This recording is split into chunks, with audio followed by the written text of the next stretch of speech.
On réécoute. Un jour, des gens des services secrets d'un pays occidental sont passés nous voir. Ils nous ont proposé des produits, 4 produits, pour mettre dans la nourriture et envoyer dans les zones où il y a des terroristes. Ces produits se mettent dans tout, dans les boissons, que ce soit la bière, la sucrerie, dans la cigarette, dans le riz, dans le lait, ça se met dans tout. Et il y a un des produits, son travail c'est de tuer le cerveau. C'est-à-dire pour que la personne ne puisse plus réfléchir. Un des produits, ça c'est la capacité physique. Si la personne était capable de courir 12 km au cours de quelques années, ça serait peut-être 6 km, 4 km, il devient faible. L'autre, c'est la somnolence. Et on a demandé le nom des produits. Ils ne nous ont pas donné. Et ils sont partis.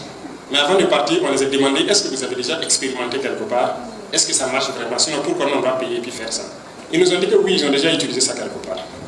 En Afrique, quelque part en Asie également. Ils ont déjà utilisé ça plusieurs fois. J'ai dit, ouais, l'Afrique est foutue. En fait, ils utilisent ça déjà en Afrique.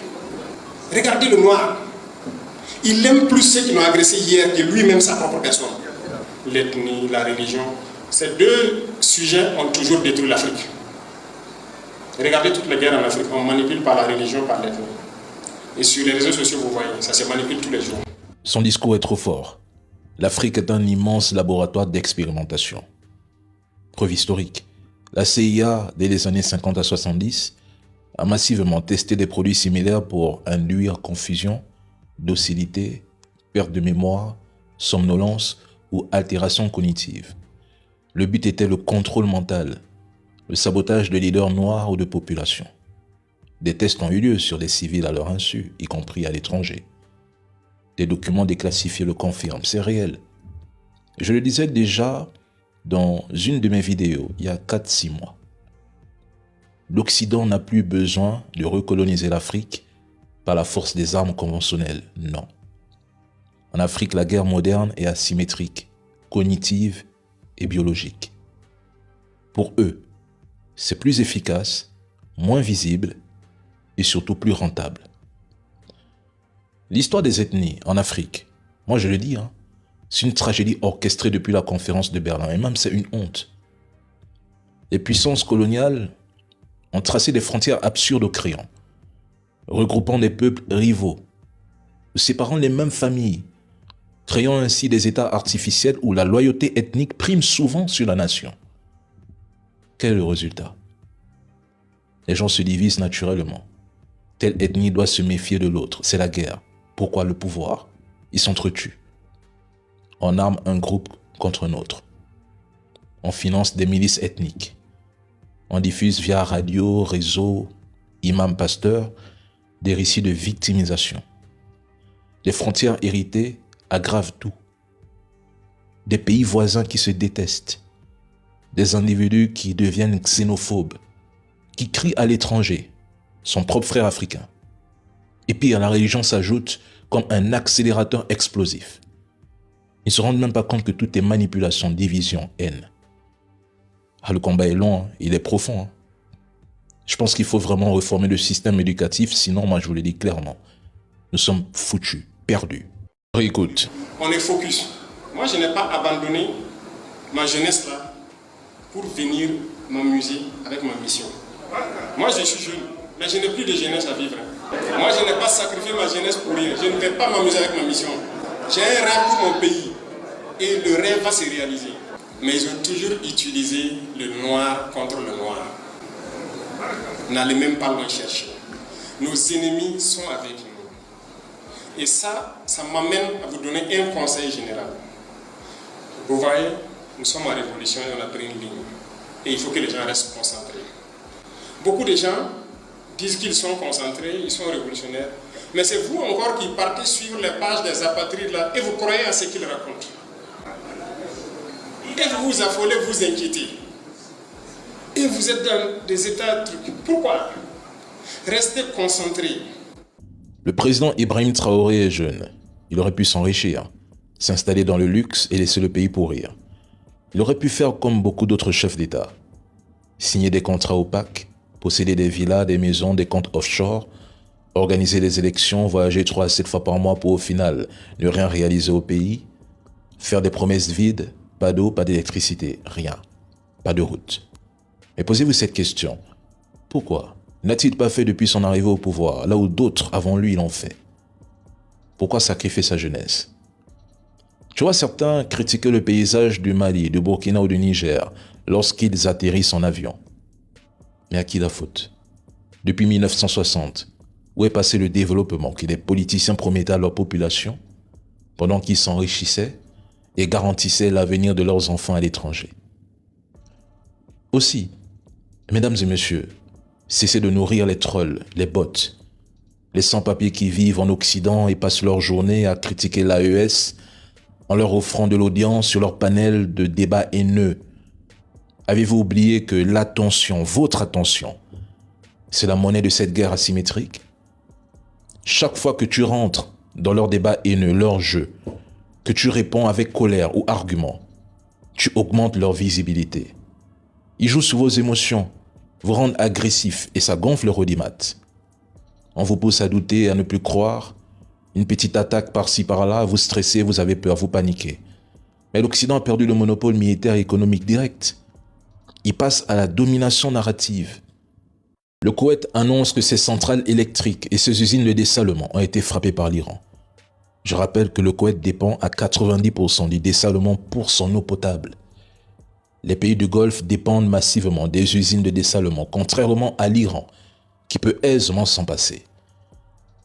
L'Iran aurait aussi demandé aux rebelles Houthis de Yémen de se tenir prêts à fermer le détroit de Bab el-Mandeb si les États-Unis frappent les infrastructures énergétiques iraniennes dans les semaines à venir. Les Iraniens ne se contenteront pas de fermer totalement le détroit d'Ormuz. Ils détruiront également les infrastructures énergétiques des pays voisins, s'en prendront aux câbles sous-marins et, si Trump déploie des soldats, ce sera un carnage total. Je sais que le président Trump sera poussé à envoyer des dizaines d'avions ravitailleurs supplémentaires en Israël, en prévision peut-être d'une nouvelle escalade avec l'Iran, afin de permettre à Israël de reprendre les frappes. Je sais aussi que le président Trump sera poussé à frapper les infrastructures stratégiques iraniennes, faute de parvenir à faire plier l'Iran ou à le ramener à la table des négociations. Mais à mes yeux, Trump n'a pas les moyens de vaincre l'Iran actuellement. Sinon, on n'en serait pas à 6 mois de guerre, sans qu'aucun objectif n'ait été atteint. Une attaque limitée contre l'Iran peut durer plusieurs semaines ou plusieurs mois. L'Iran va tirer des missiles, des drones, cacher ses armes et obliger les Américains à frapper beaucoup de cibles. C'est ce qui se passe depuis mars. Et si les stocks de bombes intelligentes venaient à s'épuiser très rapidement, l'armée américaine pourrait se retrouver en difficulté avec un manque de munitions en pleine opération. Et c'est un risque majeur qu'ils connaissent, mais qu'ils évitent d'exposer clairement à leur population. L'Iran est un pays immense. Il est extrêmement difficile pour les États-Unis de maintenir une capacité de frappe permanente sur l'ensemble de son territoire, notamment à l'ouest et au sud. Il se dit partout que lorsque la Russie perd 1000 soldats, l'Ukraine perd 2.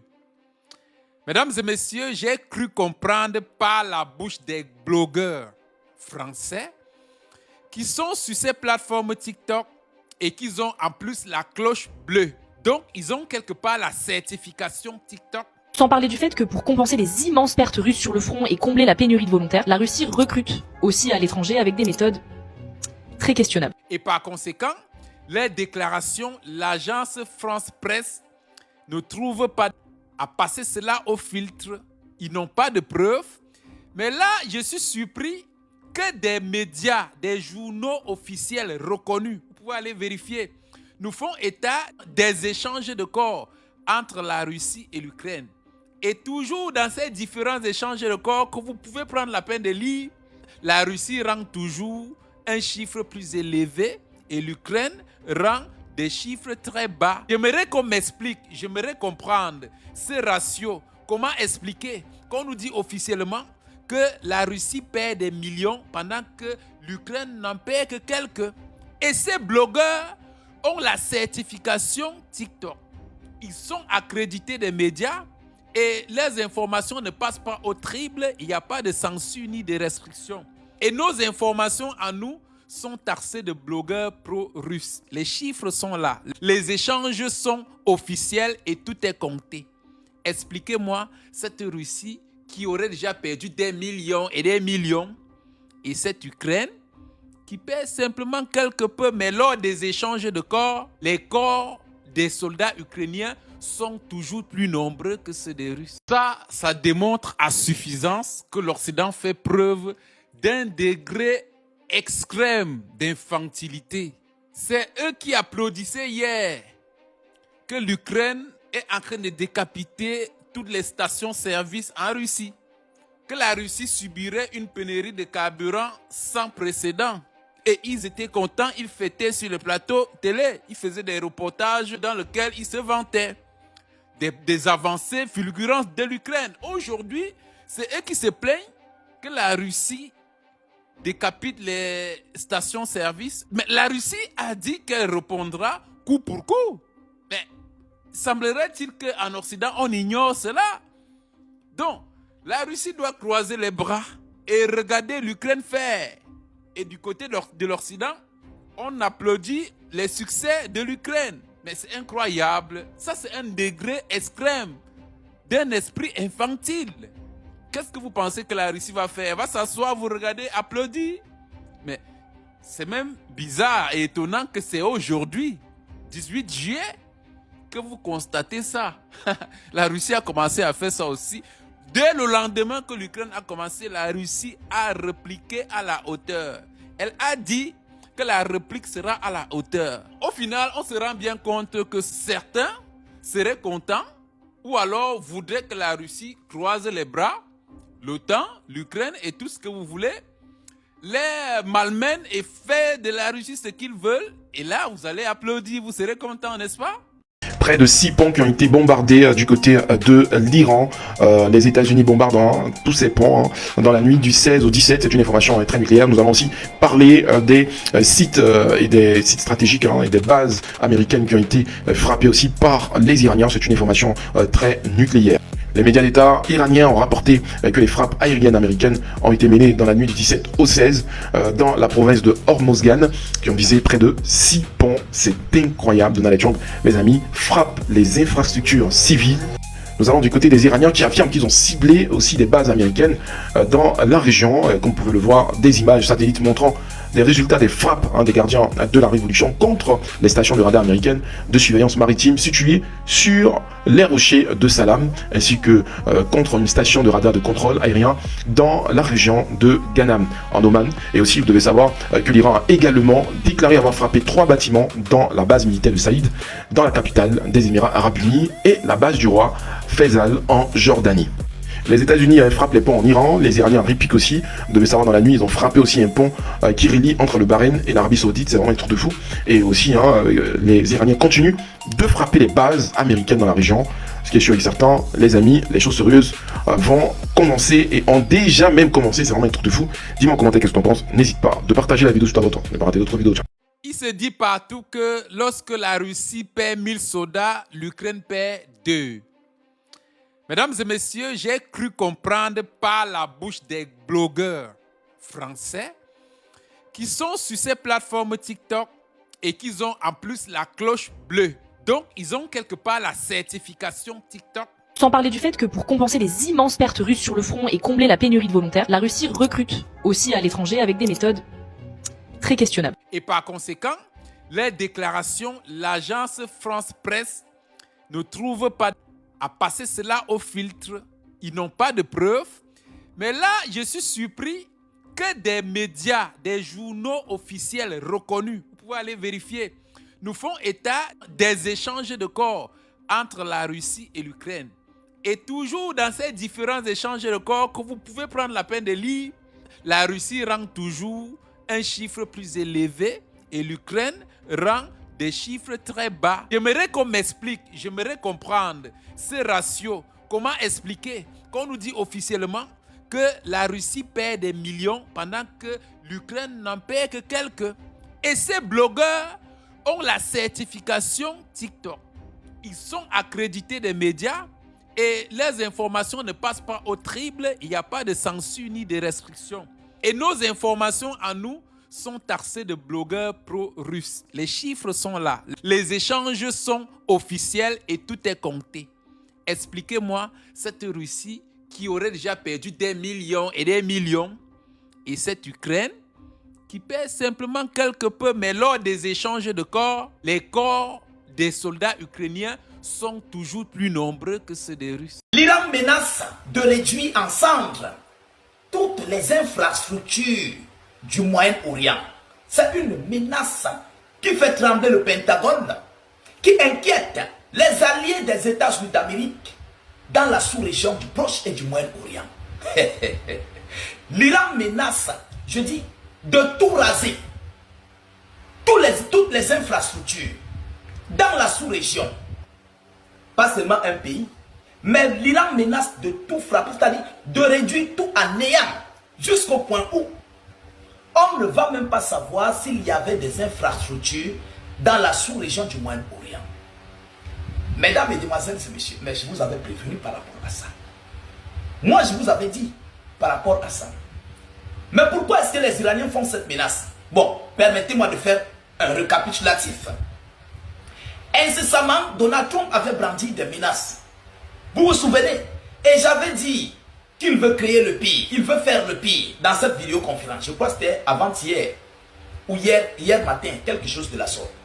Je vous avais dit que si Donald Trump, comme il avait dit qu'il va frapper les pommes iraniennes, il avait dit qu'il va frapper les centrales électriques iraniennes, il a même brandi la menace de vouloir frapper le site nucléaire secret iranien qu'on appelle montagne de quoi. Il y a un site nucléaire secret là.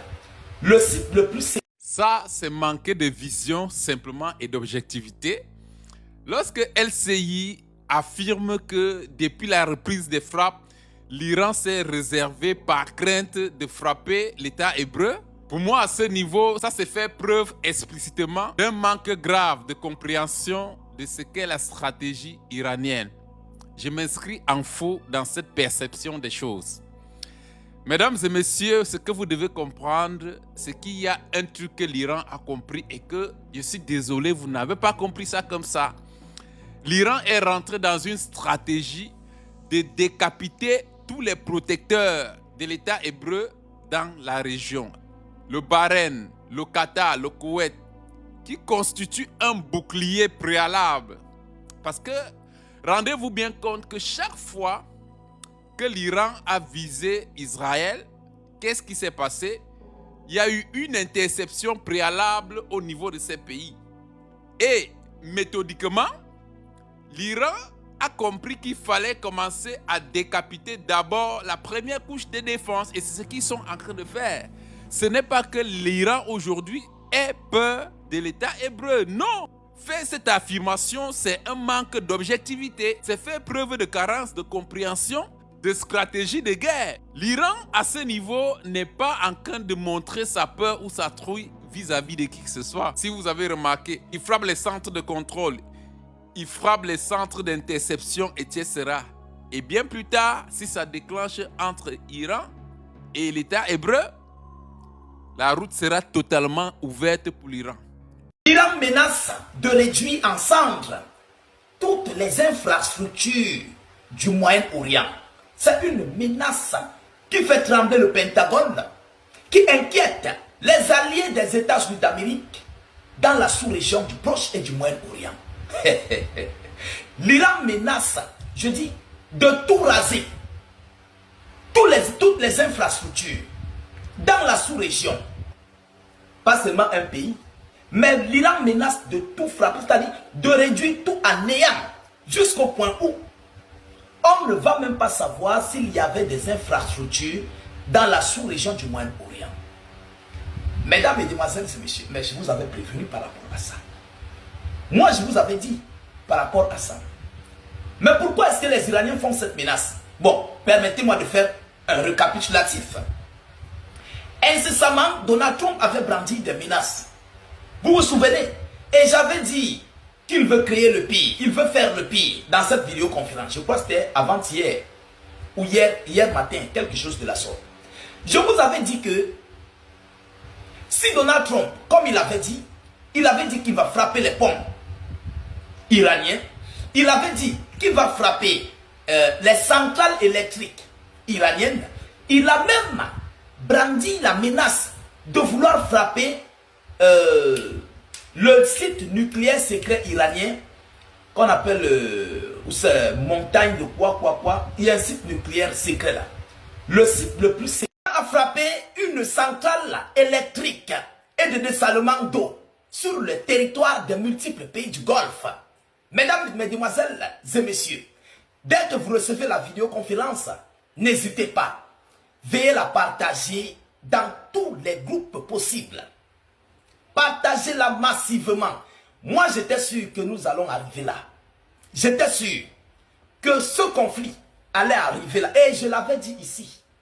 Moi, je l'avais dit ici. Mais ce n'est pas encore, c'est pas encore suffisant. On doit couler une tour au Qatar ou bien, je ne sais pas où. Je ne sais pas où. Une tour doit couler, ça doit descendre complètement. Une tour de grande hauteur. Et ça va arriver. Alors, vous oubliez que ces dernières heures, hier, l'Amérique a frappé une centrale électrique en Iran, dans le sud de l'Iran. Ils ont frappé des infrastructures civiles. Et j'avais dit que les Iraniens vont riposter par rapport à ça. Moi, je vous avais déjà prévenu. Beaucoup m'appellent prophète. Je ne suis pas un prophète. C'est parce que je connais qui sont ces gens-là. Ils ne rigolent pas. Pour eux, c'est le œil pour œil, dent pour dent. Au Sénégal, ce qui est en train de se passer est très grave. Le président Macky Sall est arrivé aujourd'hui au Sénégal pour rencontrer le président Diomaye Faye. Il faut dire que la rupture est vraiment totale entre Diomaye Faye et Ousmane Sonko. Il y a un ping-pong juridique qui est entre eux ces derniers temps par rapport à la révision de la Constitution, jusqu'à ce que le Conseil constitutionnel a été saisi. Je ne veux pas rentrer dans trop de mesquinerie juridique, mais entre les deux institutions, ça ne va pas. Jusqu'à ce que Ousmane Sonko a tenu des propos qu'on ne pouvait pas, auxquels on ne s'attendait pas. Il allait jusqu'à se poser la question, il dit qu'est-ce qui est arrivé à notre petit frère, le président Diomaye Faye. Il s'est demandé. Tout récemment, on a appris, je ne sais pas si ce sont des propos qui lui ont été attribués, où il qualifiait Diomaye Faye de marionnette. Que ce soit vrai, que Diomaye soit marionnette ou pas, le fossé est déjà creusé entre eux. Et aujourd'hui, avec l'arrivée de Macky Sall, il faut comprendre que le fossé est vraiment... L'amitié est enterrée. Il y a déjà eu une trahison. Mais aujourd'hui, d'aucuns voient Ousmane Sonko comme quelqu'un qui fait dans l'excessif. Certains soutiennent Diomaye Faye. Ils disent, mais écoutez, Diomaye Faye ne va pas passer toute sa vie dans l'ombre de Ousmane Sonko. C'est ce que beaucoup disent. Par contre, d'autres lapident Diomaye Faye, le traitant de traître, de quelqu'un qui a trahi l'amitié de l'autre. Mais il y a beaucoup de questions qui se posent. On peut être président de la République et ne pas l'être pendant que tu es président de la République et tu ne l'es pas. C'est compliqué. Le vrai problème, c'est que les deux n'ont pas la même vision. La vision panafricaniste, la vision révolutionniste que Ousmane Sonko a, Diomaye Faye n'a pas cette vision. On a comme l'impression que Diomaye Faye, lui, c'est son pouvoir qui l'intéresse et que il aurait été aidé, même par Macky Sall. Selon plusieurs témoignages, Diomaye Faye, son accession au pouvoir, découle d'une vraie trahison. Sonko a été trahi dès le début. Ils ont tout fait pour que Sonko ne soit pas candidat. Puisque Macky Sall avait juré que tant qu'il sera en vie, Sonko ne sera jamais président. Donc il aura préféré que ce soit le petit sûr de Sonko qui soit président, mais pas Sonko. Et tout est bien planifié. Les élections à venir, Diomaye Faye sera candidat. C'est là leur vraie discordance. Diomaye Faye avait annoncé la création de son parti politique. Il est au pouvoir, il a l'argent. Il est connu désormais. Il est connu au même titre que Ousmane Sonko. Voire même plus, hein. Puisqu'aujourd'hui, Diomaye Faye est le président. Oui, il est le président. Il a les moyens de l'État. Donc, il sera très facile pour lui de mobiliser les élections à venir, je crois, c'est en quelle année? 2020, combien? 2029. Il a les moyens financiers de mobiliser. D'abord, c'est un président. Il veut être candidat aux élections à venir et gagner. Dès maintenant, il peut commencer à se préparer. Il a le décret.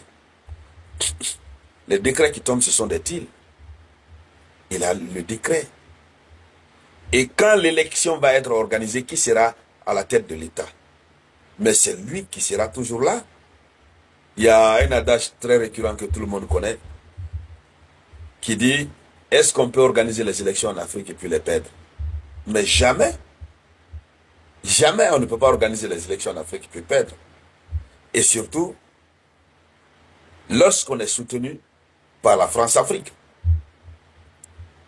Macky Sall est venu le voir pour qu'il le soutienne pour sa candidature à l'ONU. Je crois que Macky Sall veut être secrétaire général de l'ONU, un truc de ce genre. Mais si son pays d'origine, le Sénégal, le soutient, ben écoutez, Macky Sall va passer. Parce que aujourd'hui, il ne faut pas se cacher, la France a soutenu Macky Sall. La France soutient Diomaye Faye. Et ils ne veulent pas que ça change. Puisque c'est une des passions les plus sérieuses de la France-Afrique. Et donc, Diomaye soutient Macky Sall, qui a accepté de lui donner le pouvoir. Hein. Il ne faut pas oublier cette partie. C'est Macky Sall qui a organisé les élections. Le deal était déjà fait. C'est lui qui a accepté de donner le pouvoir à Diomaye. Oui. Et donc, Diomaye le soutient pour son poste à l'ONU. En retour, il va soutenir Diomaye. Peut-être lui-même sera candidat, on ne sait pas. Mais le deal peut se passer toujours. Qu'il soutienne Diomaye.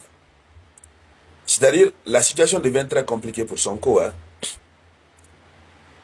Et je crains beaucoup. Voyez-vous, le peuple, quelle que soit la force et la détermination du peuple, à un moment donné, le peuple se fatigue. Quels que soient les soutiens que Sonko a, déjà on a vu certains soutiens de Sonko qui ont commencé à quitter pour rejoindre Diomaye Faye. Puisque c'est difficile. Les Sénégalais ont connu les deux ensemble. Les Sénégalais ont toujours pensé que les deux ont la même vision. Aujourd'hui, certains Sénégalais disent que c'est un conflit d'ego, que Ousmane Sonko abuse. C'est son petit, donc il veut le coloniser pendant qu'il est président. C'est ce que certains Sénégalais disent. Et d'autres disent que Diomaye refuse d'écouter son grand. Il est ingrat. Mais pour beaucoup de Sénégalais, là n'est pas la question. Beaucoup de Sénégalais ne comprennent pas. Ce que Diomaye leur dit, la vision que j'ai pour le Sénégal, beaucoup de Sénégalais y croient. Puisque Diomaye aussi se fonde sur ce qu'ils ont toujours dit. Ces arguments partent de là. Sonko aussi se fonde sur ce qu'ils ont toujours dit. Lui aussi, ses arguments partent de là. Finalement, le peuple est pris en otage. On ne sait plus qui suivre. Est-ce que c'est Diomaye qui dit la vérité? Ou c'est qui est sur le bon chemin? Ou c'est Sonko qui est sur le bon chemin? Personne ne sait. En tout cas, la plupart des Sénégalais sont confus. Macky Sall est revenu. L'accueil qu'il a eu, c'est un signal fort. La manière dont Diomaye Faye l'a accueilli, c'est aussi un signal très très fort. Donc le Sénégal, c'est vraiment très chaud. Je ne voulais pas trop parler de la situation du Sénégal, mais les jours qui suivent là, nous allons nous intéresser beaucoup à cette affaire. On va bien suivre, pour bien décortiquer, pour que vous puissiez comprendre ce qui se trame à l'horizon au Sénégal. Alors, dames et messieurs, c'était ça la une de l'actualité. Je vous reviens avec de nouvelles informations.